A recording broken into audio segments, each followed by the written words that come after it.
Hey, everybody.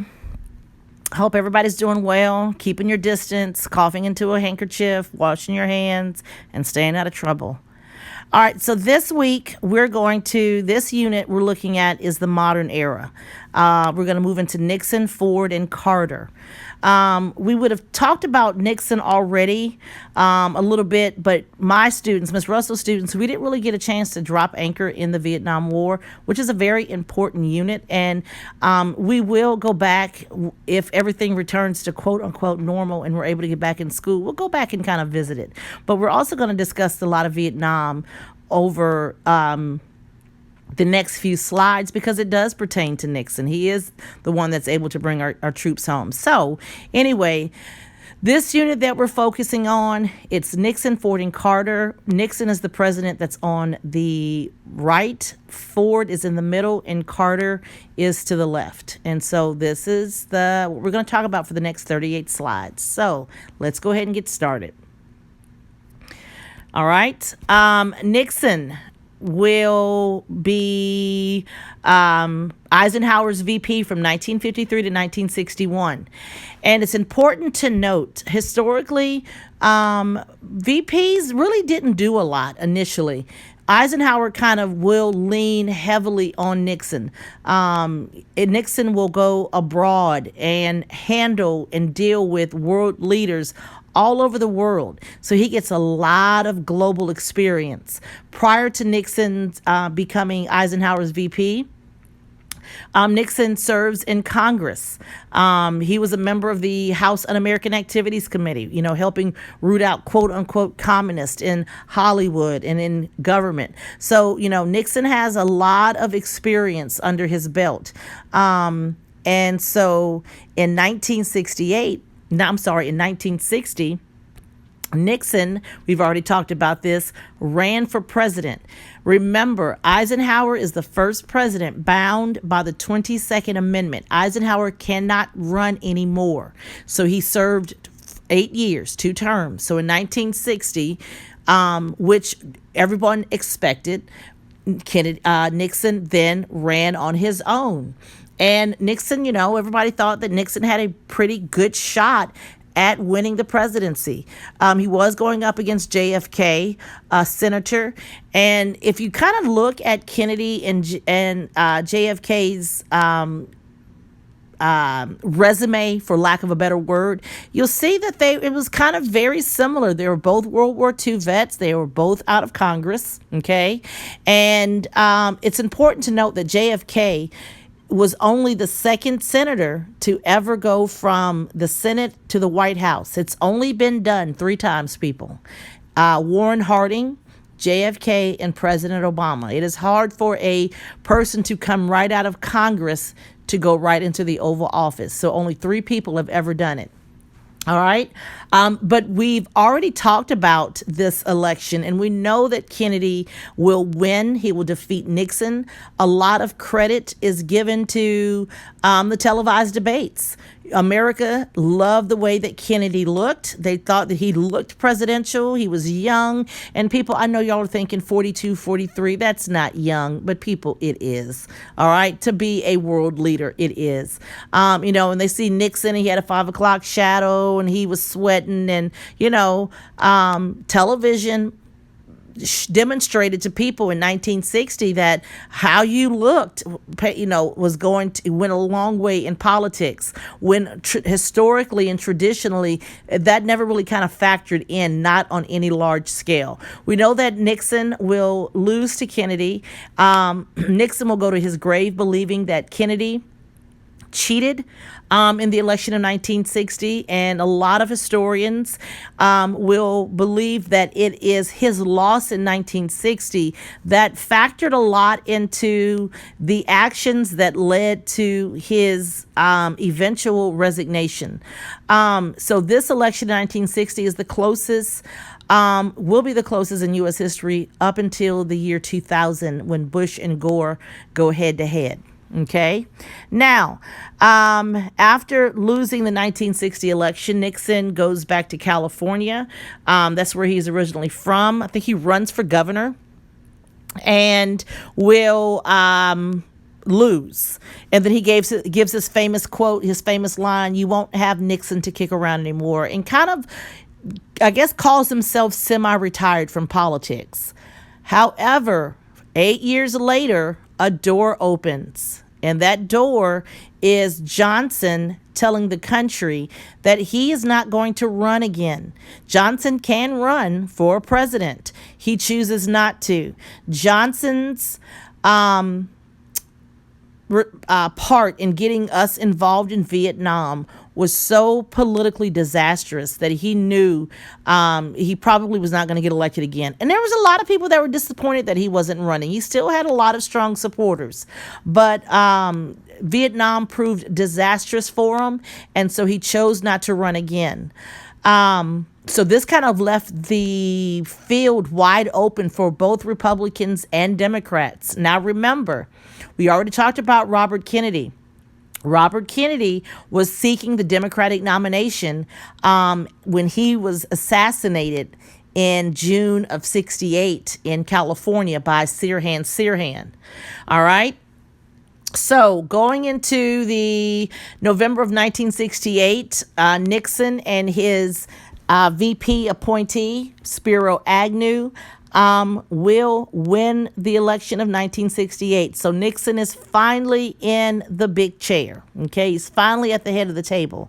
And he will run again in 1972 and win that as well.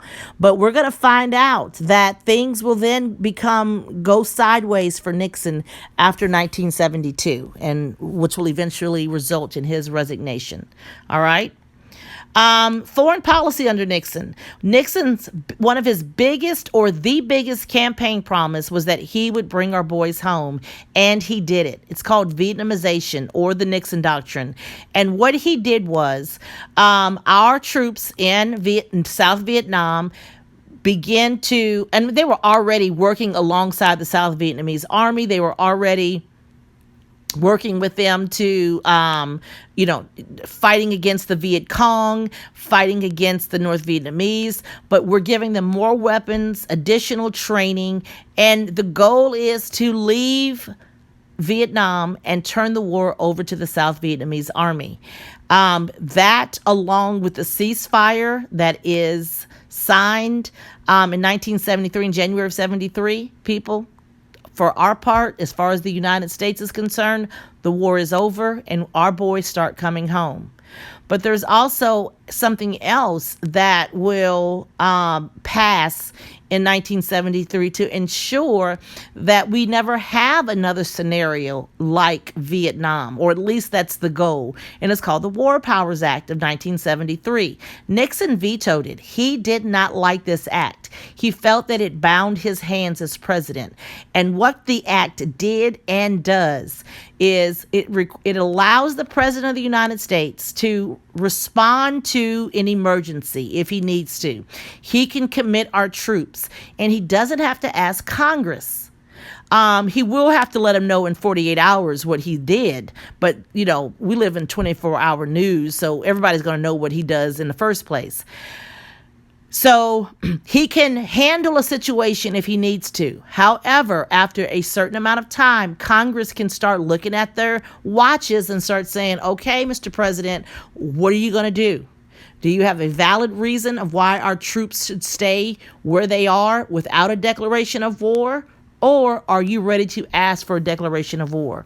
Either way, he now has to look to Congress for permission. So it was like, it was a compromise. The president could still respond and do what he needed to do. But on the other hand, Congress could rein him in if he got to, if he gets a little too out of hand. And the goal was to stop another situation like Vietnam, where Johnson wanted to address a situation and ends up in a country for 9 years and we lose. Okay. All right. Like I said just a few seconds ago, Nixon vetoed it, but Congress will override his veto. All right. Nixon also, he's very practical when he comes to the White House. And I'm sure this is where his 8 years of vice presidency came into play. He was realistic. You got to deal with some smarmy people. That's politics. Politics is not clean. It's not dainty. It is downright, it can be downright ugly. And guess what? You got to sometimes lay down with the devil. You get up, you take a shower, and you keep it moving. Okay. And so the whole, going back to Wilson's idea of moral diplomacy, of we're not going to work with countries who are mean to the U.S. That's not reality, especially post World War II. That was not the reality. That was not the world that we lived in. So, Nixon was very, very practical when it came to dealing with world leaders. You might not like them, but guess what? You got to work with them. They're dictators, they're despots, they're murderers. We still got to work with them, okay?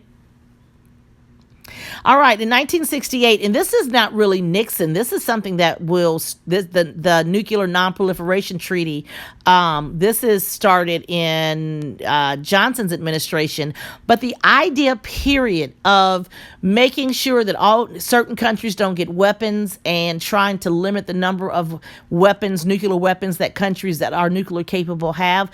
This is something that's going to be a result of the Cuban Missile Crisis, trying to get a handle on who has what and how much, because the Cuban Missile Crisis, if nothing else, it was a wake-up call that we came close to destroying our planet, and we need to make sure that we don't get to that point again. Now, the Nuclear Proliferation Treaty, what this does is it kind of dictates and tries to control who has access to nukes. We don't want every country in the world to have a nuke. We like to think that we have level heads, but you have countries like Iran who have already said if they got a nuke, they're going to blow, Israel off the map. So this is a constant, starting with the Cuban Missile Crisis, this is a constant oversight, a constant effort to ensure that, we control who has nukes. All right. Also, in Nixon's administration, we're going to see a period of détente.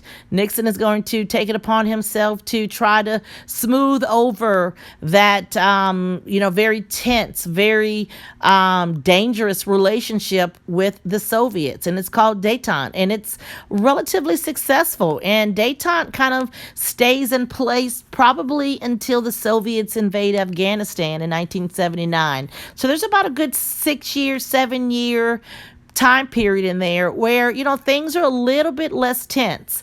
The man that you see Nixon talking to is Brezhnev. The post-World War II Soviet leaders, major leaders, Truman and Eisenhower dealt with Stalin. Eisenhower, not so much. Stalin will die in 1953. That's when Eisenhower takes office. So just for a hot second or so. And then Eisenhower and Kennedy and Johnson, they will work with Khrushchev. And as vice president, Nixon worked with Khrushchev. I need to go look up the kitchen debates. Him and Khrushchev kind of have a impromptu showdown at a expo in Moscow. It's pretty interesting. It's pretty, kind of an eye opener. And then when Nixon becomes president, the person that he really works with, kind of shoulder to shoulder, his Soviet counterpart, is Brezhnev. And then over here, if you look at the picture, there's the United States with her wing over the Soviet bear, and I guess that's their hybrid baby. They're pushing in a stroller. Okay. All right. Something else that Nixon and other presidents after Nixon, there's constant talks on trying to limit the number of, the stockpiling of weapons. And people, I'm sure after 10 nukes each, after everything else is just sheer show. I don't know how many nukes it would take to destroy the planet, but I'm sure it doesn't take 1 million. A couple of good nukes strategically placed, we fire, they fire, other countries fire. It can just all, but this is really just trying to get a handle and just trying to show that, we're not trying to destroy the planet. All right, so February of 1972, Nixon, and remember, Nixon is he was a global vice president, and he's proving to be kind of a global president. He is, a lot of his foreign policy, he's reaching out. There's a lot of extending, olive branches. And here we are in China. Give you a little background, quick background on China. We haven't fooled with China since 1949. China was our ally in World War II, but after World War II, China will have a revolution and the communists will win. And the communists are under the leadership of Mao Zedong, and they control mainland China. And so the United States used their clout, their power, to ignore mainland China and recognize Thailand and Chiang Kai-shek as the legitimate China. And that's kind of how it stood for the past 20 some odd years up until February of 72. Well, what changed? The game of ping pong changed. It changed kind of the relationship between the United States and China. An international ping pong tournament was scheduled, and the United States sends a team, and one of our players strikes up a friendship with a Chinese player, and the press loved the story. It was a great, fluff piece, a great PR piece. And so, and Nixon said, hey, why don't we take this time to kind of reach out to China? And China was responsive as well. And also the American people were like, why don't we talk to China? What's up with China? And then in China, people were like, why don't we fool with the United States? And so this was a part of that realpolitik that I mentioned that Nixon practiced. That guess what? He's a communist, Mao Zedong's a communist leader. But guess what? That China must like it because they haven't put him out yet. So there we go. And this will be the beginning of our relationship with China. And over the decades, China, will becomes a powerhouse, economic powerhouse. And this is kind of the opening the door of our trade agreements, and China being a huge trade partner. And who would have thunk it? Okay. A game of ping pong. If you ever watched Forrest Gump, he makes some reference to it. Okay. You need to watch Forrest Gump. Great movie. It is fiction, but a lot of the stuff that took place, it was real things, but they just kind of interjected Forrest Gump and everything. Okay, so great movie. But a game of ping pong. Okay, and people, just a little side note, if you're an athlete, if you love a particular sport, heck, if you love a certain piece of music or whatever, anything that you have a passion for, when you meet people that have that same passion, guess what? It's kind of like y'all are instant friends. I've been to sporting events and I've high-fived people and hugged people. I don't know these people, but we're rooting for the same team. And so sports has a tendency to kind of break down barriers. That people across a table in a shirt and tie can't do. So, and you take any advantage put on the table to kind of, decrease tension. So Nixon's going to take advantage of this ping pong diplomacy. All right. Now, in 1973, the United States has a little bit of an oil crisis brought on by the fact that OPEC hits us with an embargo. The United States backed up Israel when they got into it with Egypt and Syria. And the United States will always back up Israel. We may get out on them behind the scenes. We may wag our finger. We may threaten them and everything else. But publicly, very seldom will you hear a president a U.S. president, publicly rebuke Israel. And there's several reasons for that. Israel is a ally in a country in a region of the world that can be pretty hostile. That's number one. Also, number two, we want to cultivate that relationship. We want to be able to have a safe port in hostile waters. And let's give you a very quick background on Israel. Israel, the modern country of Israel, was created post-World War II. Jews had gone through the Holocaust. They felt that the world had kind of turned their back on them. And so they are creating to them Zion, a place where they are safe. But they are also hawkish. They will defend themselves.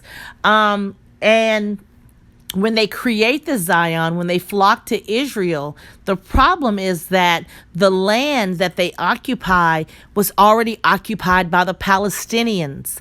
And the Palestinians kind of invited them in, but Israel will push them to the fringes. Israel will take their land. And that's why Israel has a lot of its problems with its neighbors for its treatment of the Palestinians. And even though world leaders, say Israel, let's a two-state solution can solve all of your problems with Palestine and possibly improve your relationship with your Muslim neighbors. Israel's like, nope, we need land to expand. And so, we're going to keep it all, and we'll move, we'll just keep encroaching on the Palestinians. It's a very, very precarious situation over there. Always has been, and I don't see it ever changing in our lifetime. Anyway, when we chose sides with Israel in the Yom Kippur War, OPEC hit us with the flex. They stopped exporting oil to our country. So it was not coming into, they stopped importing it into the U.S. And the United States, we suffered. Gas was rationed. Certain days of the week, depending on what states you lived in, on the numbers on your gas, on your license tag, could you get an X amount of so many gallons of oil. So people had to change the way they kind of operated. People, if you could walk, you walked. If you carpooled, you carpooled. If everybody was going to the grocery store, you made one trip, and several people may carpool to the grocery store. I mean, that's how crucial the lack of oil was. And it was also a wake-up call to the United States that we were dependent on foreigners for our for the things that we just kind of take advantage of. And this is something with this OPEC embargo, and there's going to also be another OPEC embargo in Carter's administration. This is going to be where the United States begins to say, hey, we can't let this happen. We can't be dependent. And so I know during Obama's administration, for the first time in about 70 years, we were as independent of foreign oil than we had been ever, with the advent of, OPEC and everything else. All right. So our issues with the Middle East, because of our relationship with Israel, it's an ongoing conflict, and it's just something that people take it day by day. All right, and this is just kind of a breakdown of what OPEC looked like in 2005. I don't think it's changed too much. I'm not sure what the status of Venezuela is. Venezuela right now, over the past year, has been dealing with horrific inflation, and we're talking about a loaf of bread being $15, people starving. I don't know what's going on with their oil production. I don't know if it's dried up. I wish I could really say that I'm just an expert on what's going on in Venezuela, but actually in the past couple of months, I haven't been hearing a lot about it. But this is pretty much how OPEC looks. And right now, if you've noticed that there's a drop in the gallon of gas at the pump, that is because OPEC has basically said we will almost give oil away if it's going to run out some wildcatters, some independent people, not a part of OPEC, that's been selling oil to BP, Exxon, Chevron, and stuff like that. So gas has gotten as far as $4 a gallon at one point in the late 2000s. Okay. All right. Nixon and the domestic front, let's see. Apollo 11 will land on the moon. First men land on the moon. Nixon is told, go out there, pump your fist, but this is not your victory. This is Kennedy's victory. Let's remember that and give him credit. And, Nixon was like, hey, this is a victory for the country, but let's remember the man. May he rest in peace. This is also going to be the creation, the origins of EPA and OSHA. They're going to come online around 1970. For the first time, the United States is really going to actively start regulating the emissions of factories and stuff, air quality, water quality, deforestation. Workplaces are going to have safety standards. This is great. This is regulation. This is what, we people had been, the labor movement and your muckrakers had been pushing for almost 100 years. Now, unfortunately, under the current administration, the EPA, while it still exists, has lost a lot of, it's kind of been broken up a little bit, because, Republicans are, a lot of Republicans are very anti-regulation, and then once you deregulate, you're hoping that companies will do what's right because it's only the right thing to do. But then we discover that they don't do the right thing because it's expensive or costs money to do the right thing, and then it's a mess. So we'll see what the state of the EPA will be over the next couple of years. All right, January 22, 1973, Roe v. Wade. One of the most controversial Supreme Court decisions was passed in a 7-2 decision. That means 7 agreed, 2 did not, to legalize abortion, allowing legal abortions in the first 3 months of pregnancy. The Supreme Court looked at this and said, you know what? This is a right to privacy issue. Roe v. Wade, it's the decision of the judges. I think it was kind of rooted in the 14th Amendment, that equal protection clause, the right to life, property, to life in the pursuit of happiness. Okay. And so ever since January 22nd, 1973, people have been fighting to repeal Roe v. Wade. And people, this is what you need to understand. What Roe v. Wade did and what it does is it ensures that women can get a horrific medical procedure done in a hospital or a clinic with qualified, certified medical staff. And that they are given the proper medication, and so that these women can resume their lives and hopefully one day go on and have children at a later date when they are more prepared for it. All right. Abortions didn't just start January 22nd, 1973. Women had been performing, or hacks had been performing abortions, and women had been dying trying to terminate pregnancies. Okay. All right. To this day, this law is constantly being battled. States try to outdo each other with how strict they can make their abortion laws. Mississippi tried to, and was recently a judge recently stopped it in the past year, but they wanted to say that a woman couldn't get abortion once the heartbeat was detected. Well, people, guess what? Most women do not find out they're pregnant until there's already a heartbeat. Nobody walking on this planet is pro-abortion. No one says, oh, that's a great thing. It's a necessary, for a lot of women, they feel that it's a necessary evil. A lot of people, if you look at the cartoon on the bottom, this is where a lot of people view, a lot of people say, I think people are pro-birth, but they're not necessarily pro-life, because once that life gets there, the woman who was trying to make the decision what is best for her future, and her potential, her future child, she may not feel that she's in a position. Some women felt pressured to deliver, and then they're called, you're using up resources. Why did you have a child that you couldn't afford? It's a horrible situation, and it's something that the country does not agree on. Right now, with the Supreme Court looking like is getting even more conservative, there is true concern that they may go back and revisit and look at this and take up some challenges to Roe v. Wade, and it could possibly get overturned. And people, the reality is, it's not going to stop women from terminating pregnancies. It's just going to ensure that women die. It's a ugly situation, and all you can do is make sure that you don't end up in a situation where you have to make those horrible choices.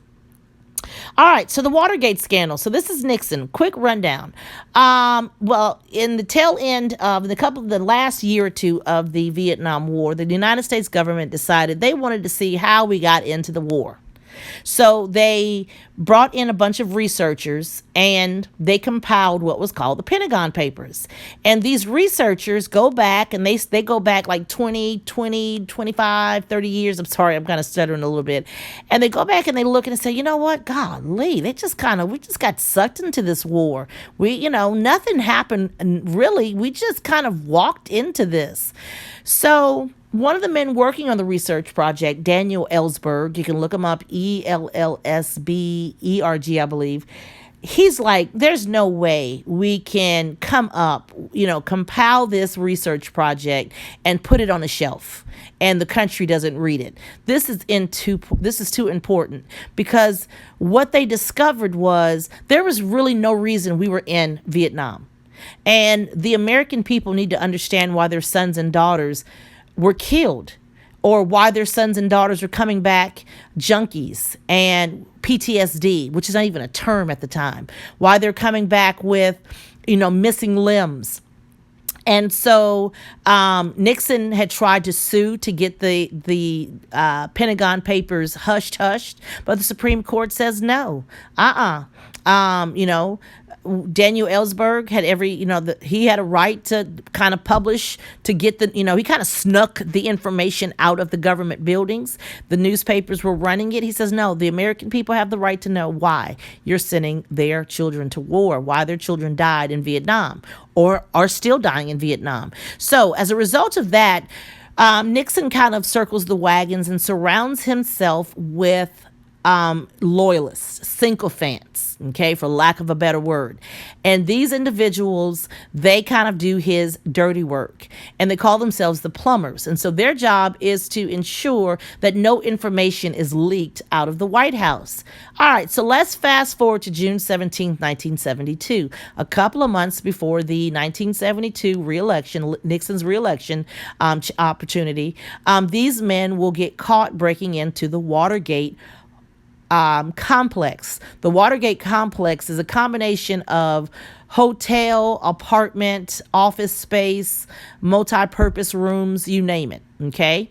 And these men were caught breaking into the Democratic National Headquarters. But this is the kicker. There's no money there. There's really nothing to steal. But they weren't there to steal. They were there to plant listening devices. They're trying to gather information.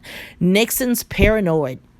He wants to make sure that the Democrats are not trying to, pull a fast one on them. He's trying to make sure that there's not going to be any October surprises. Remember, he felt that the Kennedys had stolen that election in 1960, and homeboy is still paranoid. All right. So these men get caught after they have broken into the Watergate complex. They get arrested. And people, this is a serious crime. And it's, they're arrested. It's written up in the newspaper. But no one yet knows that these 5 men have any link to the President of the United States until these 2 reporters, Woodward and Bernstein, begin to investigate the break-in. One of them was good friends with the deputy director of the FBI. His name was Mark Burns. And Mark Burns told, I think it was Bernstein, says, Woodward, hey, you need to follow the money trail. You need to start looking at these men. These men are just these aren't your run-of-the-mill burglars. These are dudes that are working in the government in some form or capacity. Okay.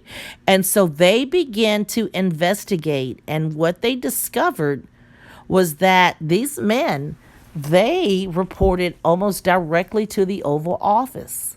All right. So they're writing up this huge major story. Now, as all of this is going on, months have passed, and the election of 1972 has come and gone. Nixon has won re-election. Okay. But this story does not go away. Now, the deputy director of the FBI, Mark Felt, what no one knew at the time and did not find out in 2005, and that's Mark Felt there at the bottom of the screen. What no one knew at the time was that he was the famous informant that Woodward and Bernstein referred to as Deep Throat. That's all that they would say, because everybody's like, where did you get your information? How are you getting this information? And they protected their informant, which reporters do. Now, Woodward and Bernstein, today, I mean, they were investigative reporters, and they're still alive today. They're still very vocal. They're muckrakers. Okay, they were digging up dirt. They were exposing. They were turning over the rocks, and people were seeing all the bugs and the roly-polies and the worms and stuff underneath. But Mark Felt in 2005, he finally told his daughter, he says, look, I'm in my 90s. I'm probably not long for this earth. So go tell Woodward and Bernstein they have my permission to let the country know that I, in fact, was the informant. And a lot of people said, oh, man, we knew it was him. He was on a list of potential people, because it was almost like a parlor game in D.C. for years, for decades. Who is the informant? Who is Deep Throat? Okay, so now the reporters are exposing a lot of the links between the break-in and possible Oval Office connection, Congress begins to pay attention, because this story is not going anywhere. And so they're like, look, where there's smoke, there may be fire. So let's go ahead and let's kind of look into this. Okay, so a special prosecutor will be appointed, and they will begin to look into the Watergate break-in. And something very, very strange comes up in one of the people that they've subpoenaed. Okay, y'all have recently watched the recent impeachment trial of Trump, and you see that they call people in to talk in front of Congress. Congress asked them questions, okay? And so one of the people that they were questioning, and people, I cannot tell you what the dude's name is off the top of my head. One of the people that they questioned, he let it slip that Nixon recorded all conversations coming out of the Oval Office. And Congress, the committee listening to the trial, they were like, excuse me, he does what? They're like, oh, yeah, he listens to all he records all of his conversations in the Oval Office. And so that's when they said, oh, okay, we need to hear these tapes. Now, prior to that little tidbit of information being dropped, Nixon had already gone through and had something called the Saturday Night Massacre, had gone through and was firing the special prosecutor, trying to fire other people. That right there was impeachable. Okay, so Nixon's actions are leading Congress to realize, there's fire. There's fire here.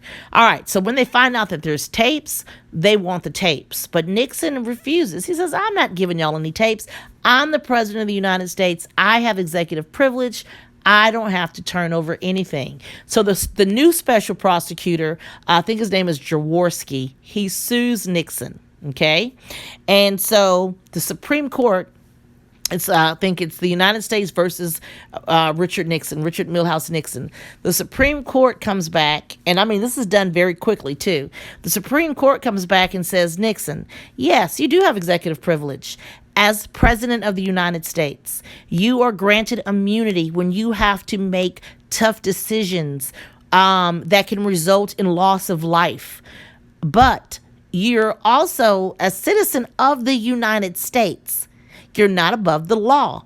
And you or someone breaking into the Watergate hotel complex, and I don't think they use these words, but this is basically what they were telling them, has nothing to do with your role as president of the United States. It was you trying to make sure that you were not going to have any problems with getting reelected. So they didn't buy his whole bogus story of, I have executive privilege and I don't have to turn over any tapes. So homeboy had to turn the tapes over. Okay? Now, as they're listening to the tapes, they discover that one of the tapes, there's dialogue, people talking, and then nothing. 18 minutes of absolutely nothing. And then conversation resumes. Initially, they think there's something wrong with their tapes. They're like, wait a minute, something wrong with the tape recorder? Is something going on? They're like, nope, it's been erased. It's just dead air. All right? So this is when Nixon's secretary, his devoted secretary, she says, oh, I must have deleted it by accident. My bad. And so that's the picture of her on the bottom, demonstrating where she says, oh, the phone must have rang and I answered the telephone and then I used my foot must have hit the delete button or the record button and it just kind of erased it. And they were like, no, ma'am. If you were a contortionist, maybe. That is not an accident. Somebody had to have deliberately pushed play and record. And those two buttons were not near each other on that particular type of recorder. So that's how everybody knew, okay, something was on those 18 minutes that Nixon didn't want anyone to hear. And most historians believe that those 18 minutes, somewhere there, Nixon implicated himself. Either he ordered, and see, that's where a lot of people have never really been clear. No one knows if Nixon ordered the plumbers to go into, break into the Democratic National Headquarters. No one's ever been able to prove that. But Nixon's actions of trying to cover it up and stop the investigation, that's what they know full well he's guilty of. So that 18 minutes, is that him admitting or saying something to the effect of telling them to break in? We'll never know. But it was enough for Congress to say, this dude, this is smarmy, even by presidential standards. So, Nixon realizes it's done. The jig is up. Kenny Rogers died yesterday. Well, no, on the 21st. So was that yesterday or day before yesterday? That was Saturday. And Kenny Rogers, his famous song, The Gambler, the chorus is, you got to know when to hold 'em, know when to fold 'em, know when to walk away, and know when to run. Well, guess what? Nixon, it was time to fold 'em. It was time to, get up from the table because you have been busted. Now, but Nixon realizes what's going to happen now with those missing 18 tapes, with those missing 18 minutes, with them, with his trying to obstruct the investigation. He knows that the House of Representatives, they're fixing to impeach him. They are drawing up articles of impeachment. But before he lets the ink dry on them, he quits because he knows once the House votes on the articles of impeachment, and it wasn't a question of if, it was a question of how fast, he realized that the Senate was going to remove him from office. Up to this point, only one president had ever been impeached, and that was Andrew Johnson. Andrew Johnson was impeached. He had been Lincoln's vice president, and he got impeached for firing someone that Congress said he didn't have the authority to fire. All right, and he stayed in office literally by one vote. Well, Nixon knew he was not going to be that fortunate. He knew that he was going to get removed from office, and he did not want that embarrassment, that indignity. So he quits. Now, a fancy word of quitting is called resigning. And so he resigns. Basically, he says effective immediately, and he was out within a few hours. Okay. In hindsight, that was probably the best thing for him because he kept his pension. He kept his title as, Mr. President, former Mr. President. When he died, he was, buried with all the pomp and circumstance of a former president. So He played his cards well on that one. All right. Now, what we haven't discussed, though, is that his vice president, Spiro Agnew, Spiro had also quit earlier than Nixon did. Spiro had gotten into a little trouble when he had been governor of Maryland, so he had bunked out before Nixon. So when Nixon resigns, his VP is Vice President Gerald Ford. Gerald Ford had never been elected by the country. He had been elected by the great state of Michigan to represent them in the House of Representatives. He was the Speaker of the House. So when Spiro Agnew resigned, Gerald Ford becomes VP, and now Gerald Ford becomes El Presidente. Okay? All right. So let's talk a little bit about the 25th Amendment. The 25th Amendment is the establishes presidential succession. Okay, we always knew it from George Washington that if the president can't serve, the VP will. Okay, well, no one had ever really thought past the VP. If the VP can't serve, who will serve? No one knew. President McKinley, in 1896, he had a VP, but his VP died somewhere in his first term. He never replaced his VP. And his VP apparently was very popular, but he never replaced him, which opened up the opportunity for Teddy Roosevelt to run on the ticket with McKinley. So like I said before, historically, VPs didn't really do a lot. All right. But now we're in a new era. We're in a new, heading into the 21st century. And so VPs have been taking, especially starting with Nixon, been taking on a more active role. So the 25th Amendment says the order of succession is this: President, Vice President, Speaker of the House, then President pro temp of the Senate. Then it goes to your cabinet positions: Secretary of State, Secretary of Treasury, Secretary of Defense, Attorney General, so on and so forth. They still have to meet the criteria for the president: be 35 years of age, be U.S. citizens, natural born U.S. citizens, have established residency, the whole kit and caboodle. But it was almost like in the nick of time that the 25th Amendment was passed. So there was no constitutional crisis when Spiro Agnew stepped down and Ford comes in. And so Nixon has a VP. Okay.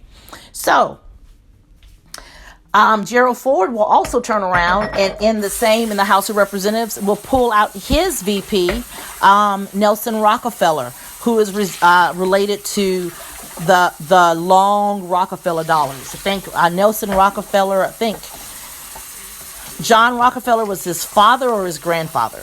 Okay. Now, one of the first things that Ford does when he takes office is he will pardon Nixon.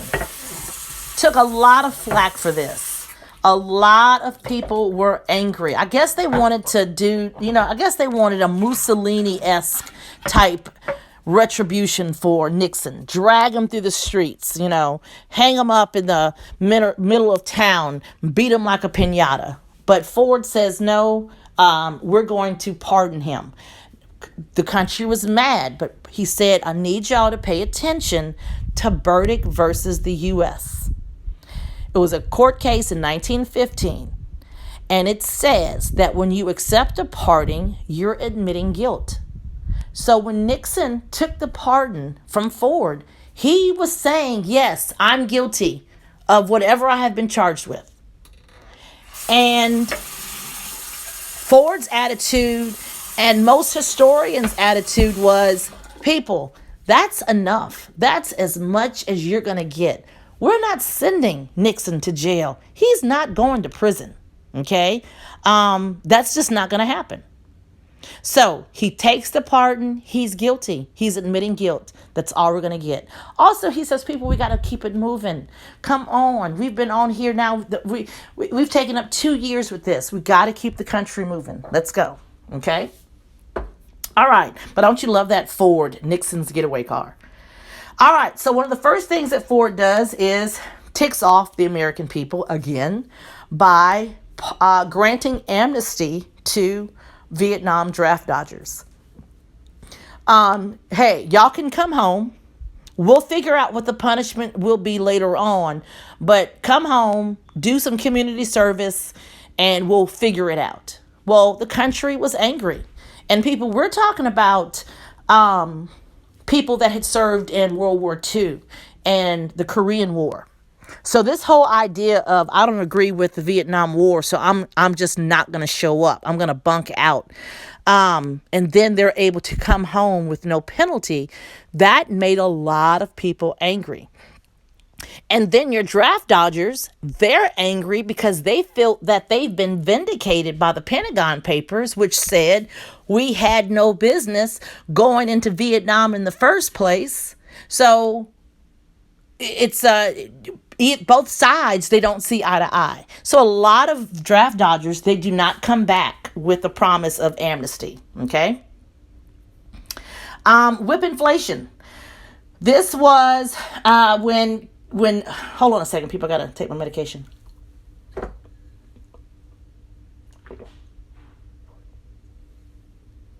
When Ford takes office, the country is experiencing something called stagflation, and y'all go look that up. Okay, stagflation. And one of the things, it's kind of like it's just what it says. Things are stagnant. Okay, things are stagnant.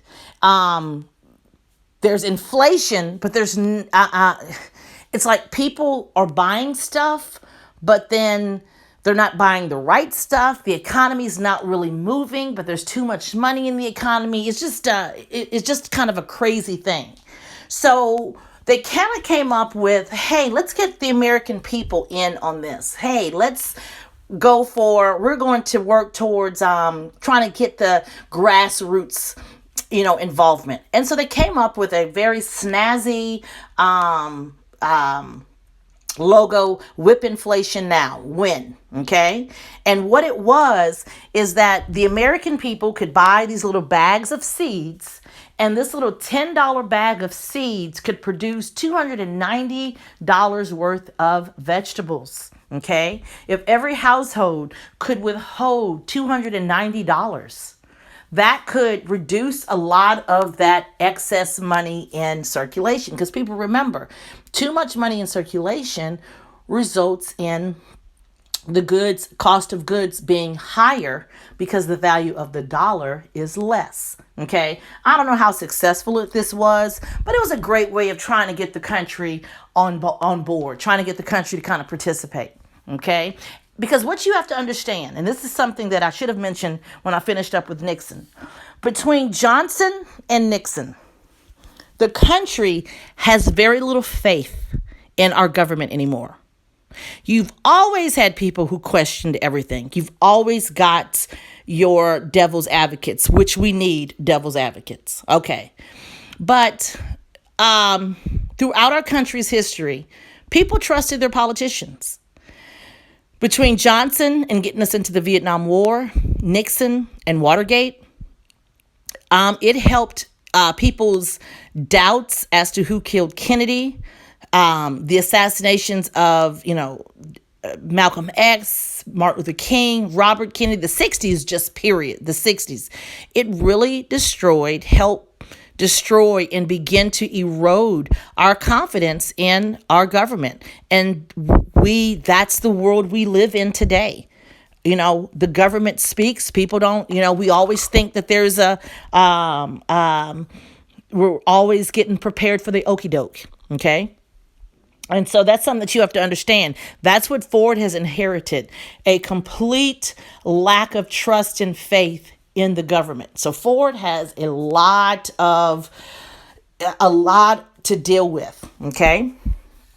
Now, Ford also, for whatever reason, and no, I've never been able to really ever find any reason why, the women didn't like him, or at least two women in particular.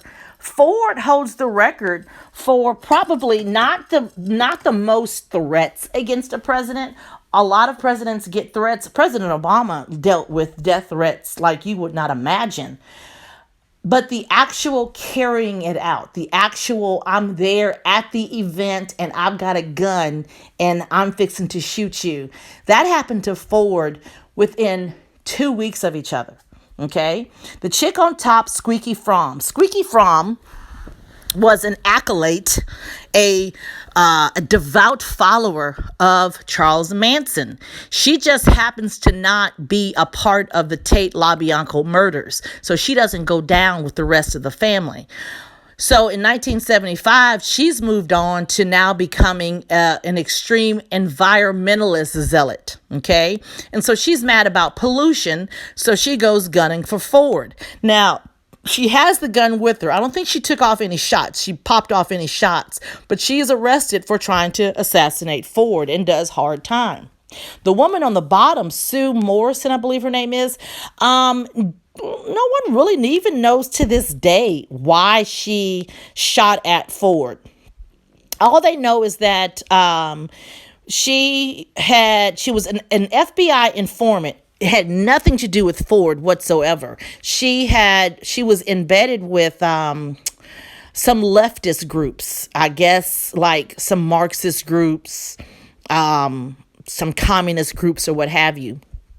And so the FBI was paying for her expenses and stuff like that. And apparently she drank the Kool-Aid. She became, was like, yes, our government's bad, this and this and that, and decided that she was just going to go kill Ford. I don't think she really herself said, I really just don't know why I did it. And both of these women will serve, I want to say, at least 30-year sentences. Sue Morrison, the woman on the bottom, she actually got out of prison, I think in 2017. She did 30 years and then recently broke parole last year sometime for leaving the state or something. Go back, look it up. Very interesting. So Ford drove the ladies crazy. 2 women tried to kill him. Not trying to make light of it, but I mean, hey, come on. All right. And then under Ford's administration, remember we already talked about the War Powers Act. We were going to avoid any type of Vietnam-esque event as much as possible. Well, in the last days of our involvement, of our being over in Vietnam, as the ink was drying on the ceasefire between the two sides, Nixon had made promises. He said, hey, South Vietnam, if y'all get in trouble, if North Vietnam comes for you, we will have your back. Well, people, in the spring of 75, Nixon's not there anymore. So the ceasefire held for a little over 2 years. And then in April of 75, the North Vietnamese will invade South Vietnam. And Ford can't stop it. Okay? And they have to get as much U.S. personnel out of Vietnam, South Vietnam, as quickly as possible. In this iconic picture right here, this is them trying to evacuate the last of the embassy workers and get them to an airport tarmac so they can fly them out of the country. The picture on my wall, you see a pilot. He looks like he may be a pilot, and he's punching a Vietnamese dude in the jaw. He's not fighting him. He is, putting his hands on him, but it's not out of anger. It's not out of, I don't like you. This is not a beer brawl. This man, the pilot, he has to get the door shut, and people are just shoving their kids. People are just trying to say, just put my kid on an airplane. Just please get them out of here. Because when the North Vietnamese were coming through, everybody knew. Now, Saigon's towards the bottom of Vietnam. So they have to, they got to work their way and fight their way down to Saigon. But people, they're slaughtering South Vietnamese, those who were not Viet Cong, those who were working with the United States. It was dangerous for them. And so people were trying to get themselves or at least their babies out of harm's way. It was a horrible look. And this is what the world sees. And Ford can't intervene. Congress said, nope. Been there, done that, got the t-shirt. We're not going back in. And people, this is one of the things that we need to understand about the Vietnam War. The Vietnam War was a civil war, which a lot of people question why we interjected ourselves in it. But remember, our whole thing is containment. We're trying to contain communism. But we had no skin in the game. the Vietnamese did. And our soldiers and the South Vietnamese soldiers found that their biggest enemy were the Viet Cong. Those were South Vietnamese communists. They were fighting for what they believed in. They knew the terrain. They knew where to hide. And they proved to be the biggest obstacles to us being successful in Vietnam. But they had skin in the game. They were fighting for hearth and home. Half of our soldiers went over there. They didn't even know where Vietnam was before they got sent over there. So, we really need to go back and look at Vietnam in earnest, and we'll give it justice, hopefully, when we get back to school. Okay? But Ford can't stop this. It's embarrassing. And even though people say, well, we were no longer in the war. We had taken our troops out. The entire war was fought. Our involvement in it was to contain communism. And if communism was not contained, then guess what? It was a lost war for us. Okay? And it was an embarrassment. And the United States asked themselves for years, how is it possible? But we were arrogant too. We come in thinking, oh, we're the mighty U.S. They're just Vietnamese. They're just, they're not as technologically advanced in this and this and that and that. One thing I have learned in my life, never underestimate your adversary. Ever underestimate your adversary. Okay? All right. So now we're going to wrap up Ford. And people, remember, and I tell y'all this every single unit, we just touch the surface. We just skim the surface. There's so much more. I always encourage y'all to go back, let that natural curiosity kind of make you say, I wonder if, or what about this? And then go look it up. But we're going to finish up Ford by talking about his wife, Betty Ford. Betty Ford, even by today's standards, was a extremely progressive first lady. She was not she wasn't going to stand by, next to her husband and just smile. Okay. And we're used to strong first ladies today. Nancy Reagan, Hillary Clinton, Laura Bush, kind of very quiet, but real big in literacy, library and stuff like that. Michelle Obama, Melania is kind of quiet. She's kind of low key too. But in our lifetime, we were just kind of very used to very vocal first ladies. But first ladies were not always, and they were not all Eleanor Roosevelts. Okay. But Betty Ford, she comes into the White House with her husband and her children. And about a couple of months in, she discovers that she has a lump in her breast. She has never had a mastectomy, I don't believe, up to this point. I'm not a mastectomy, I'm sorry, a mammogram. So she goes to the doctor and she finds out that she has breast cancer. They do a biopsy and it is positive for breast cancer. So she will have her breast removed. And then she's very public about it. She says, women, let me tell y'all, go to your doctors and request a mammogram. Go to your doctors, tell them, ask them to show you how to perform a self-breast exam at home, okay? Because this is a silent killer because nobody's talking about it. And within a year, more women had gotten mammograms than had received mammograms since the advent of the mammogram machine. And guess, as a result, a lot of breast cancer diagnosis because a lot of women caught it. Hopefully a lot of them caught it in time. All right. So as she is recovering from her mastectomy, she becomes addicted to the pain pills. Okay. So opiate addiction, which people weren't talking about opiate addiction back in the 1970s. Okay. People didn't talk about breast cancer. People didn't talk about women's health issues. All that was hush hush. Okay. And she's like, I am not the only one that has to be dealing with this. If I'm dealing with it, I know somebody else is dealing with it. And so that's why she began to talk about it. Okay.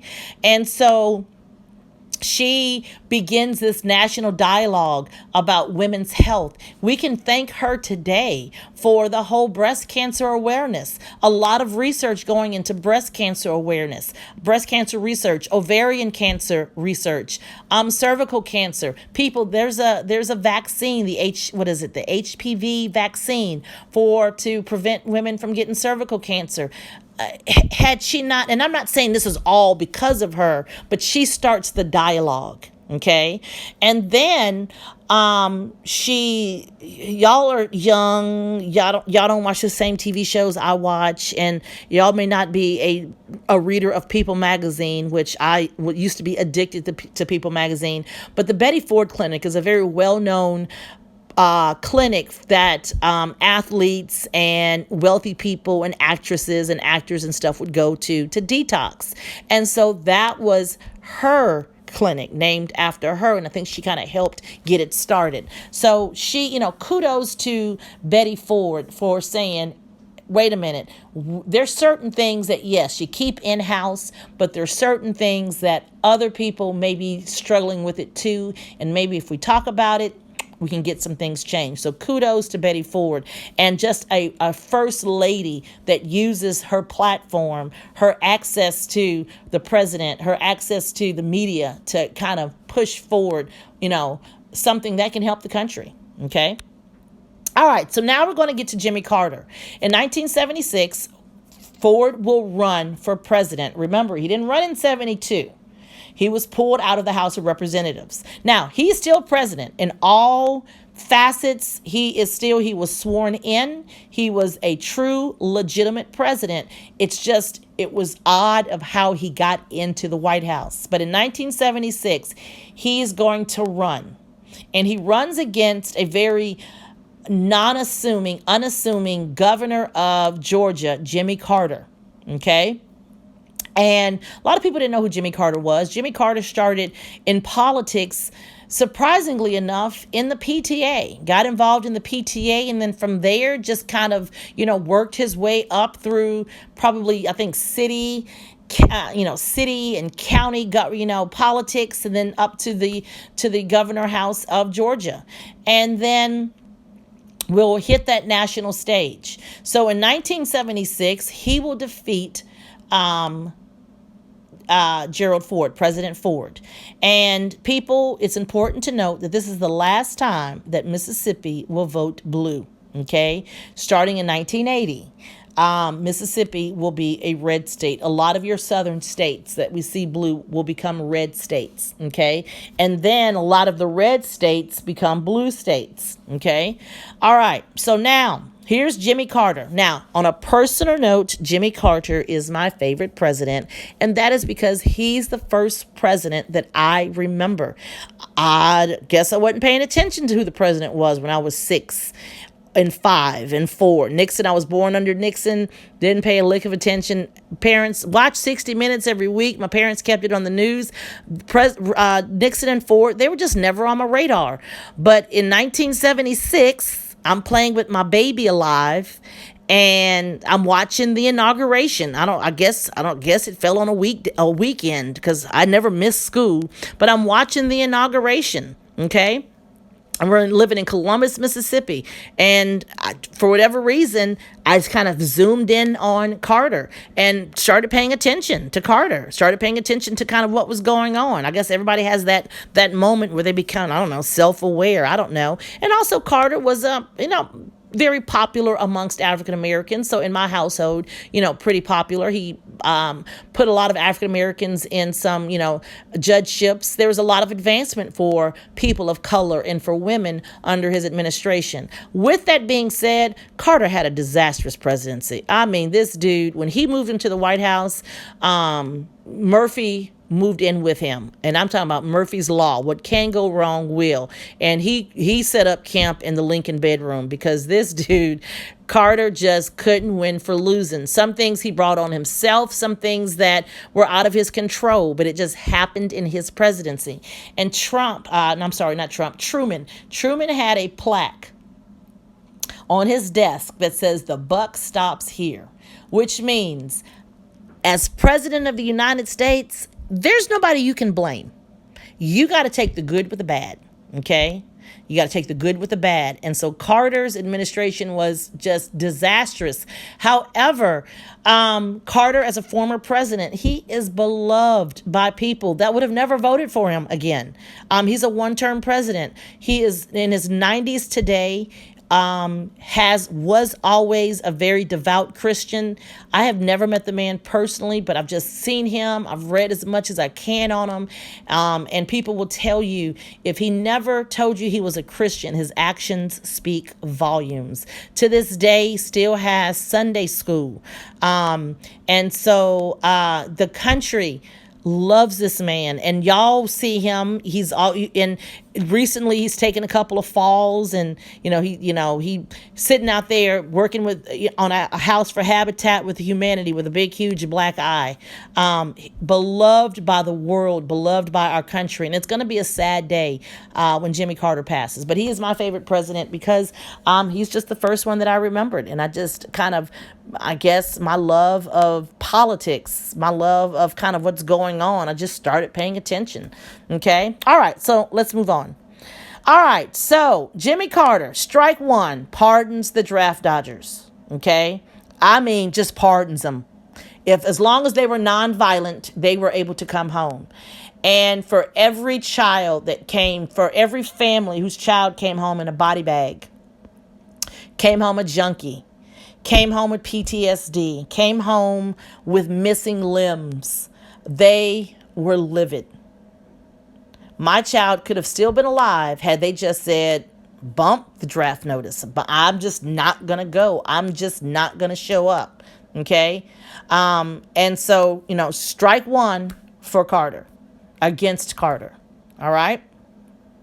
Then Carter goes and he gives away the canal. He didn't give it away, but he will sign a treaty with Panama that will turn the canal over to their jurisdiction, to their control by the year 2000. And I think they do it in somewhere between 97 and 99. Okay.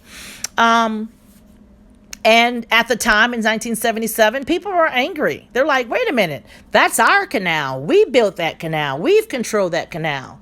But people, it's Panama. And at some point, you gotta, it's time for us to start turn the canal over to the country it belongs to, and just kind of, we go do our own thing.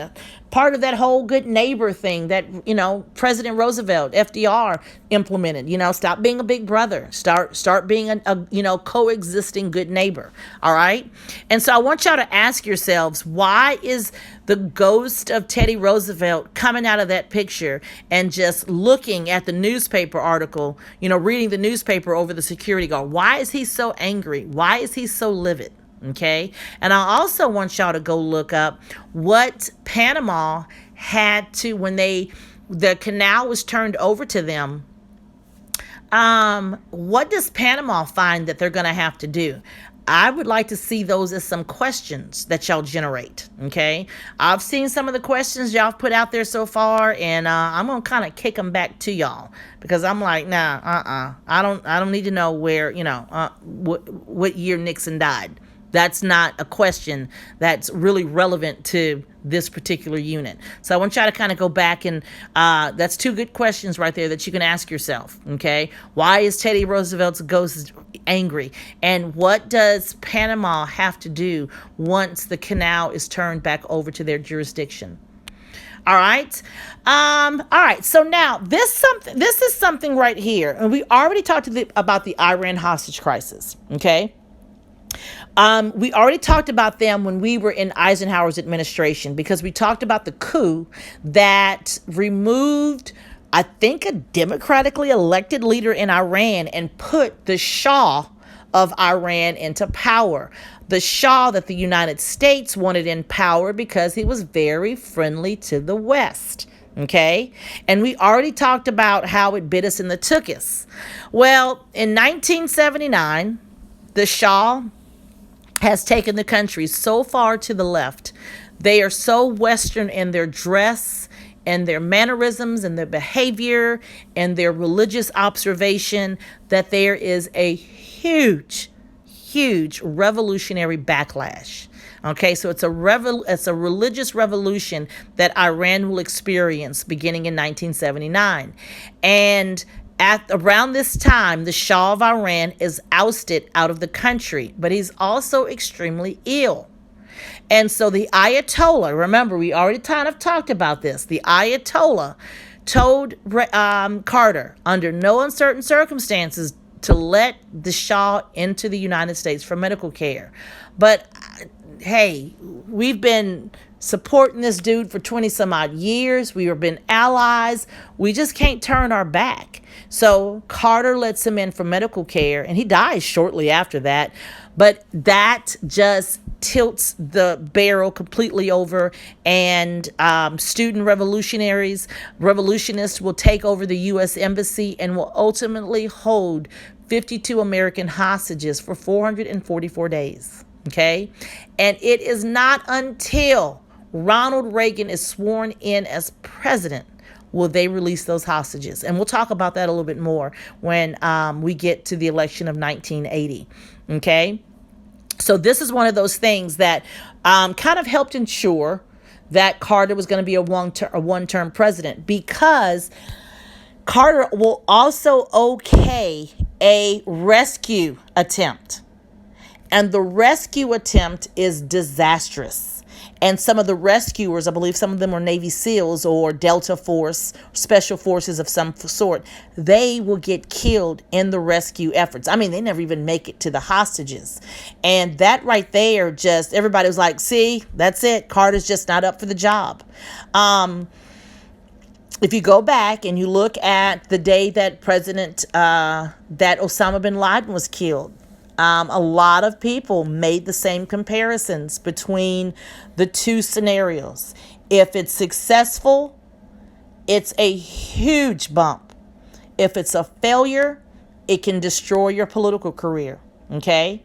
And as the president, all you can do is look at the plans, see if they're sound, rely on your experts, your joint chiefs of staff, and the people that you have entrusted to advise you in what's the best case scenario and what should you do. But it's ultimately you that gives the final word, and all you can do is sit back and pray that it's successful. For Carter, it was disastrous. For President Obama, they were able to kill, take Osama bin Laden out with no casualties. On the American side, I don't think there was any casualties with Osama's immediate family. So, boom. Okay. All right. Speaking of Osama, we're going to look at the Soviet invasion of 1979. Now, again, this has nothing to do with Carter, meaning this is not something that he started. He didn't create this drama. Okay. Now, how he responds to it, one of the things that he does in response to it is going to kind of anger Americans. But anyway, I mean, like, what else is new? Carter can't win for losing. All right. In 1979, the Soviets invaded Afghanistan. They're trying to set up a puppet government. But Afghanistan is a Muslim country.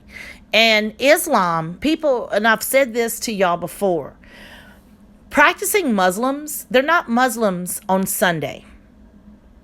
They are Muslims 24 hours a day, 365 days a year, 24 hours a day. Okay? How they interact, how they eat, how they take care of their daily ablutions. That's kind of what they've been taught. Their religion is also their identity. And I'm not talking about people that are just, I'm talking about just mainstream Muslims that go about every day. Your judges, your doctors, your lawyers, your teachers, your students. Their faith is also who they are. So trying to go into a country and say that communism, and setting up a puppet government and saying that communism is alpha and omega, that doesn't go over well in a country that is religious. Okay? And people, quick little side note, Muslims, Jews, and Christians all believe in the same God. Muslims call God Allah because that's the Arabic name for God. But we are all, we believe in the same God. So they are not of a different breed. Okay. So anyway, so for 10 years, The Soviets are going to fight trying to set up a puppet government, and it's just not going to happen. So Afghanistan sends out an all call to its Muslim brothers, okay? And the Muslim brothers show up to help fight, and they will be called the Mujahideen, okay? And they will come to help oust the infidels. There's that word again. I love that word, the oust, the infidels. And one of the people that comes to this call of help is a man by the name of Osama bin Laden. Osama bin Laden was, we're all special. I hate when people say, oh, there's nobody special. We're all special to someone, we're all miracles. Okay. But he was just your another average Muslim that came to answer the call of help from Afghanistan. He is from Saudi Arabia. He was born into an uber wealthy family, and not from oil, from the construction industry. But even in his own family, he is a zealot. This man is a zealot. My husband told me yesterday, he follows a sect of Islam called the Wahhabi or something to that effect. So while they follow mainstream Islam and Sharia law, but very strict, very, very rigid. But he is one of the many that come, the hundreds of thousands that come to Afghanistan to help them fight the Soviets. All right, so a couple of years down the line, here's the United States saying, hey, we want to help y'all oust the Soviets as well. So we want to come in and we're going to give y'all equipment and we're going to train your soldiers, your Mujahideen. And once the smoke clears and the Soviets are out, we're going to help you build your country back. We're going to help with your infrastructure, your roads, getting your roads back up to par. We're going to set your educational system up, your communication system, banking, hospital, the whole kit and caboodle. And people, when the Soviets finally left around 1988-89, we were right on their heels. We did not fulfill one promise that we made to the Afghan people, okay? And Osama bin Laden became, then at that point, viewed the United States as like public enemy number one. We lied to them. We trained them. It's almost like we got what we wanted out of it. And people, throughout the Cold War, this is the only time that the United States and the Soviet Union will ever fight one-on-one. But it's not fighting directly. So we're fighting through Afghanistan, but we're able to kind of fight one-on-one. This will be the only real time that happens. All right. And also remember the Korean War, the Vietnam War, those were proxy wars. Okay. So we're behind the scenes, but it's the Koreans that are fighting. We're fighting alongside them, but we never fight one-on-one with the Soviets, but we will in Afghanistan. So, a lot of people who were politically attuned, politically hip, knew what was going on in the world. They were like, wait a minute, the United States just came in. They kind of used us. Okay. So a lot of people are angry. But no one has the deep pockets that Osama bin Laden has. So Osama bin Laden, he by himself did not create Al-Qaeda. Like-minded individuals come together and they will organize Al-Qaeda. And the United States is like in their crosshairs. Public enemy number one. Osama bin Laden hated us. And he will come back to haunt us throughout the 90s and will help finance and carry out the attack on our country that basically changed the United States forever. Okay, so we're going to come back to Osama bin Laden. All right. Now, Carter did not start the boycott. He did not encourage the Soviet invasion of Afghanistan. However, he will use the Olympics as a political tool. He's going to boycott the Olympics. Okay. And this angered a lot of people. for several reasons. Number one, the Olympics has always been apolitical or non-political. It's not supposed to be. It's the best athletes. For 2 weeks, everybody leaves their problems at the door. We come, and the best of the best athletes compete against each other.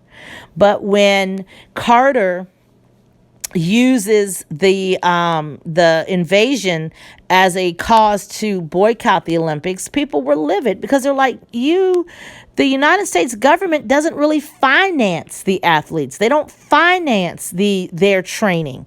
They do that out of pocket, and they do that with sponsorships and some type of stipend from the Olympic Committee. So for the United States to use them as a political tool when they don't ever pony up any real money, they felt that they were being used. They felt like, wait a minute, you're using us as pawns. And they weren't really lying. And people, when you're an athlete, and y'all can tell I am not an athlete. When you're an athlete, there's a point where you're at the top of your game. And when you're at the top of your game and you compete on an international level, you're usually at the Olympics when you are at your peak. And for some certain sports, there's a certain window. There's a window. I mean, we hear athletes today that can compete in 2 or 3 Olympics. Okay. Some of the sports, it's not there. It's one and done. So by boycotting the Olympics, the Summer Olympics, this hurt a lot of people because the last Olympics had been in 76. So this is 1980. So if you've been training from 76, you wouldn't have an opportunity to compete again in the Summer Olympics until 1984. We're talking about almost 10 years. So that's 8 years of people not being able to get out there and show their stuff. So a lot of people were angry. They felt it was a wrong decision by Carter, but it's a decision that he made. Also, just a little side note, the Winter Olympics was also held this year, and I think it was in, Lake Champlain, New York.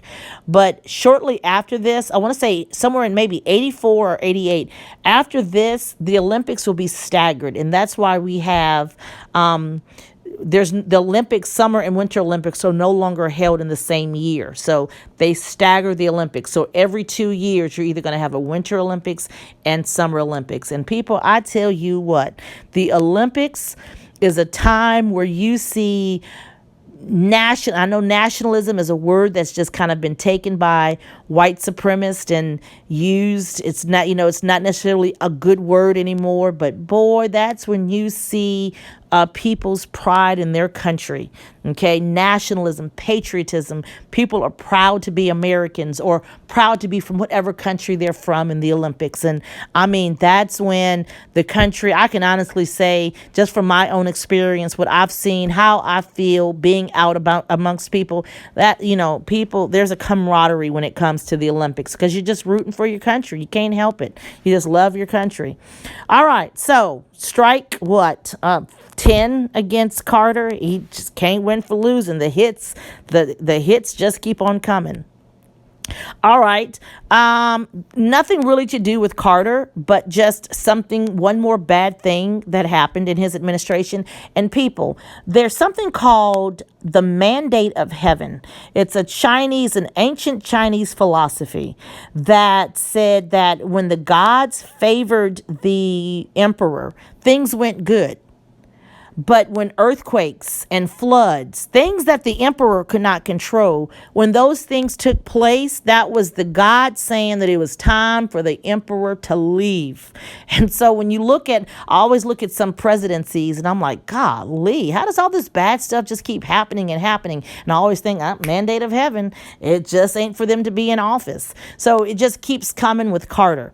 So in 1979, the United States will get gun shy when it comes to nuclear energy because of the partial or the potential for a nuclear reactor meltdown at 3 Mile Island nuclear plant in Pennsylvania.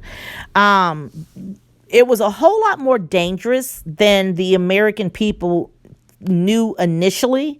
I don't think it was anything they were trying to keep a secret, but it was a whole lot more dangerous than the people were initially aware of, but not as bad, nowhere near as bad as it could have been.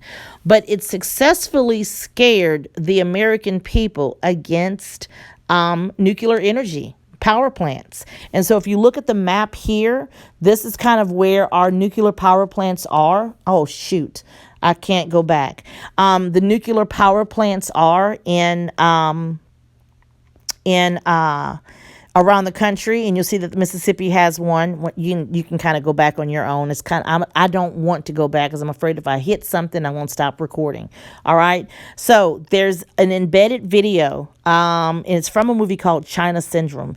And China Syndrome came out at around the same time of the 3 Mile Island incident, and it dealt with of all things, a core meltdown at a nuclear power plant.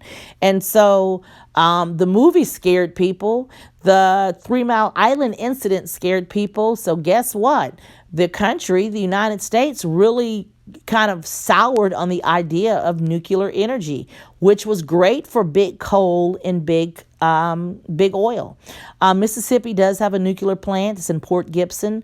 I thought California had more nuclear power plants than that, but we'll see. You can see from the map that the bulk of them are on your East Coast and up north. Okay, and then out on the Great Plains, there's none.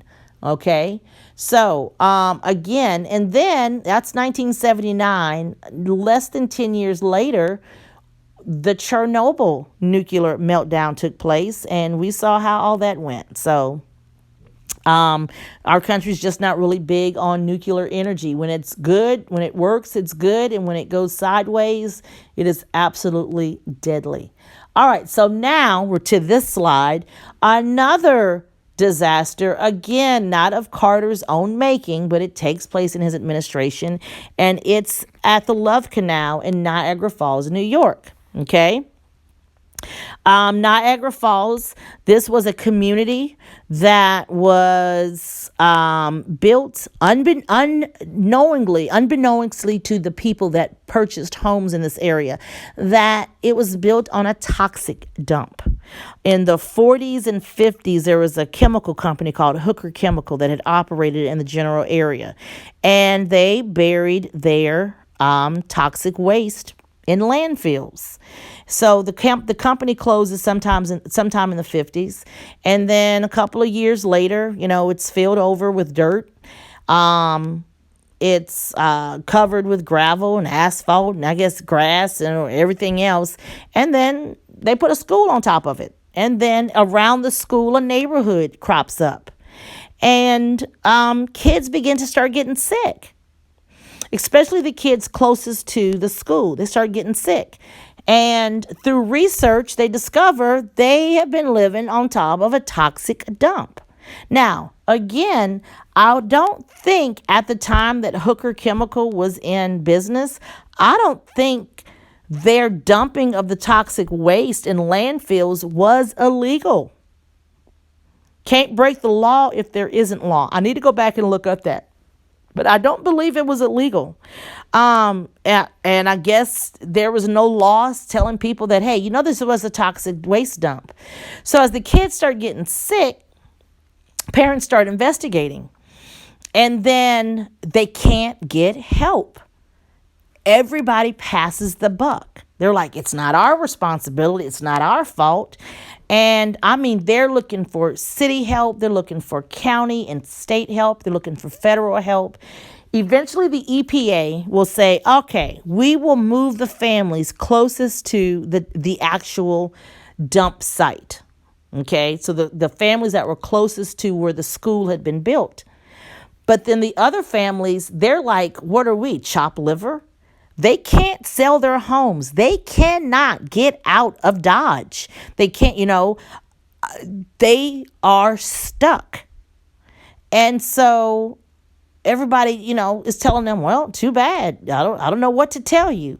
So these people, it takes mad mamas and mad daddies. It takes Main Street America to get angry, to say this is not going to stand. So at some point, and I'm going to send you a video too that kind of talks about this.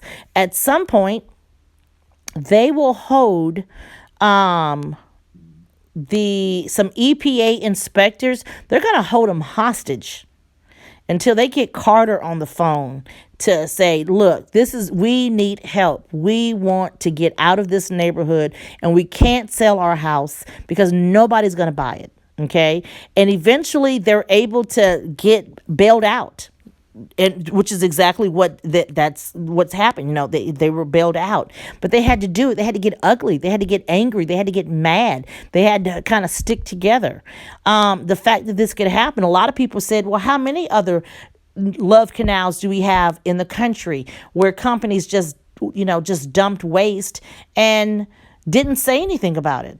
And people, I would bet money that there were a lot and still are a lot. I think Love Canal has since been cleaned up. I don't know if I did look it up to see maybe if people still live there or had moved back. I'm not really sure. Because at some point you can clean it up and get it back up to par and get the soil healthy again and stuff like that. And we would love to say, oh, this would never happen again. Companies would never do this again. But people, if a company can save 2 cents, they're going to save 2 cents. And if it means 3 people are going to die, I hate to sound like a doomsayer, but if they can save 2 cents at the cost of 3 people's lives, they're going to save 2 cents. To them, it's numbers. It's a ledger. They don't see the life attached to it. But anyway, this is something else that just, that Carter's like, dang, I can't, nothing is going right. All right. But there is one bright, beautiful cloud, and that is the Camp David Accords, signed in 1978. So actually, this could have come before the 3 Mile Island and then the Love Canal. But anyway, signed in 1978. This is the Camp David Accords. Okay. Like I had mentioned before, Carter, extremely a very devout Christian, Sunday school teacher, very knowledgeable of the Bible. And he said, as president of the United States, he saw where I could use my skill set, one of my skill sets, to possibly bring peace to a region that's just constantly in turmoil. Egypt and Israel are neighbors. They're right across the Suez Canal from each other. And, well, actually, Egypt kind of extends across that Suez Canal. And Carter will use his position to bring these 2 men, Nasser Arafat, who is on the left, and Anwar Sadat, who is on the right, the prime minister of Israel and the president of Egypt, to Camp David in Maryland. And for 13 days, he sits them down and tries to hash out some type of peace agreement. And he said it was like pulling teeth. He said the men really didn't like each other. And people, but we're talking centuries, millennia of just bad blood between Muslims and Jews, period. And then in the past 60 some odd years, just bad blood.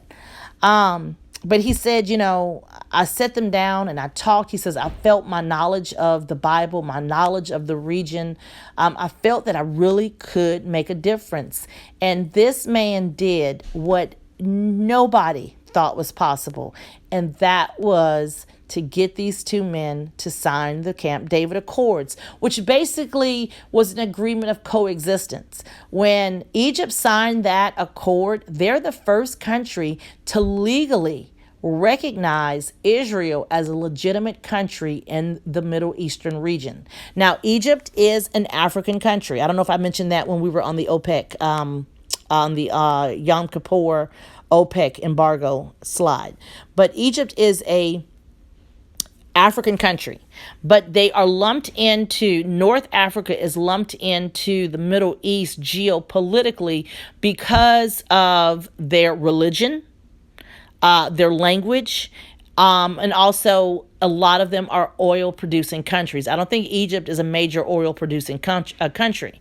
But this is huge. Okay, this is huge. It's like it's a first step to peace in the Middle East. Okay, and and again, just I kind of mentioned when the Israelis moved, when they create the modern country of Israel, they kind of manhandled and kind of dogged out the Palestinians who live there. And it's still an ongoing problem. However, this was huge for Jimmy Carter. And the world was like, my God, we never thought we were going to see an Egyptian president and an Israeli prime minister sitting there shaking hands. Okay. And it's actually an agreement, an accord that, and I don't know all the ins and outs. I mean, I can read up on them, and I have read up on them over the years, but I cannot tick them off, like verbatim. But basically, it's an agreement of coexistence. And even today, even after the Arab Spring, Egypt and Israel were able to kind of keep that nice, peaceful balance between them. The Arab Spring kicked off in 2011 when Egypt, well, it actually started in Tunisia, but it ends up in Egypt with the Egyptian people fed up with their president that had been in office for like 30 some odd years, Mubarak, and they toss him out. Okay. He was eventually sent to prison, and he died, I think, in the past year. But anyway, not everybody's not going to be happy with the peace accords. Nasser Arafat, the president of Egypt, will be assassinated a couple of years later. I don't know how long after the Camp David Accords, and not just because of the Camp David Accords, but for some other things as well. Some people don't want peace. Some people thrive on chaos. Chaos makes money. People want weapons and stuff like that. So, there's always people have ulterior motives to want to see the world burn. But this is a huge victory for Carter. And maybe had he had more of these, he may have been a two-term president. All right, so that kind of wraps up our unit on the first three presidents of the modern era. And we will come back and look next at Reagan, Daddy Bush, and Clinton. Now, I sent out the assignment yesterday, and I said I wanted 6 questions, and now this is for my students, and what if Miss Holiday students or Miss Fazzini students or Miss Bosarge students are listening to this, you have additional assignments. It may be the same assignment, or they may have given you something different, so you need to read your instructions that are given. However, my students, I said, I'm trying to not overburden you with work, because you're getting it from a lot of your teachers, a lot of work from your teachers. And we also understand a lot of you are probably babysitting. A lot of you are probably parents are taking this opportunity to spring clean and everything else. So I understand that there's a lot of stuff that y'all may be doing at home, but there's also a lot of binge watching TV as well. All right. So with that being said, I asked y'all 6 questions and a summary for each president. Well, your questions better be of substance. Okay? I'm not having you write these notes. So if that means that you need to kind of go back in and look up some of the stuff that's been discussed, you go back in and look at some of the events that we've talked about. I want quality questions and answers. That's why I only asked for 6. I don't want quantity. I could have said, give me 20 questions. No, I want 6 good, solid questions from each unit. And I don't want to know when Nixon died. I don't want to know what Nixon's wife's name was. I don't want to know, where Nixon graduated from. No, I want some quality questions. Why did, who were the plumbers? How were they directly linked to Nixon? That type of thing.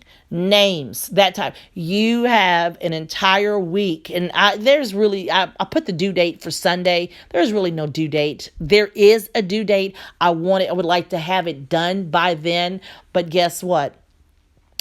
People were going to be out until we know right now April 17th. So you have about 2 more PowerPoints, but you have enough time to get the stuff done. I want quality. So if I see where you've given me some very simple third grade questions and answers, I'm going to kind of kick it back to you and say, hey, how about we do this again? How about you try this a little bit harder? All right. I hope that y'all are, and actually, people going out for spring break, going out for Christmas break, that's kind of different because you're kind of mentally prepared for that and you kind of made plans. But, I don't think anybody had planned on being out this week and then out in another 4 weeks. But I actually kind of do miss y'all. Well, I really do miss y'all. It's kind of like, wait a minute, I'm bored. I've been walking around the house, been snapping people, snapping at everybody because I'm kind of getting cabin fever. I actually need to go out and soak up some vitamin D and go for a walk and such. But I really do miss y'all. But one of my biggest concerns is that y'all going to get out there and y'all going to do something stupid. Please stay out of trouble. Please stay inside. Please just listen to the news, wash your hands. But I can't deal with any more heartbreak this year, people. I cannot deal with anything else happening to any more of my students. So please use your heads. Do your work that your teachers are sending home. Help out your parents because they're stressed out too, especially if they are parents that work on hourly paid workers. Their jobs may have been, they may have been temporarily laid off. Just do your part, help out. Don't add to your parents' drama. And please, people, I can't deal with any more heartbreak. Take care of yourselves because I want to see everybody back April 20th. All right. Love y'all. Bye. Bye.